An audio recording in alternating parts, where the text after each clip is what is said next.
To the big race on the top of every ballot across the state, that is the Senate seat between Senator Mike Lee and independent candidate Evan McMullin, attracting national attention to here at the Beehive State. ABC4's Emily Clark in Salt Lake City, where Senator Lee's supporters will be gathering in just a little bit. And Emily, unfamiliar territory for the senator who usually has a pretty easy run in the general election. The race much closer this time around.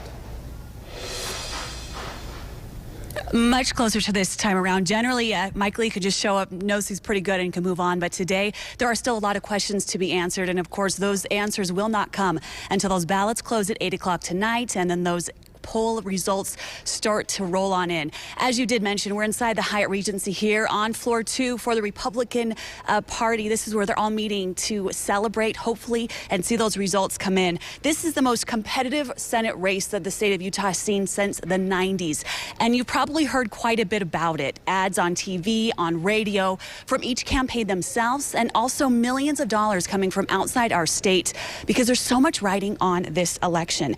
The outside interest, because this race will be a factor in determining the balance of power in the Senate. If Mike Lee returns to Washington, that's better hopes for Republicans gaining power. If Evan McMullin happens to be there, that's a big question mark. He's an independent. So which way will he go? Well, that's for him to decide in most decisions. Now let's talk a little bit more about Senator Mike Lee. He is going for a third term, but of course McMullin is hoping to stop that. You'll learn more about McMullin in just a couple of minutes, but definitely a very interesting situation that we're seeing. So much money being spent on this race. They're estimating that at least $9.7 million from Lee's camp alone, but it's the outside PACs that have really made this a very loud and in-your-face campaign for everyone here living in the state of Utah, just because there's so much interest from both sides. Now, we will not be able to speak to the current senator until at least 7 o'clock, maybe not later. He's spending the day with his family today in Provo, where he currently resides. Then he'll be here at 7 o'clock when this party will get started, as some of the other people running for office will be joining us here as well.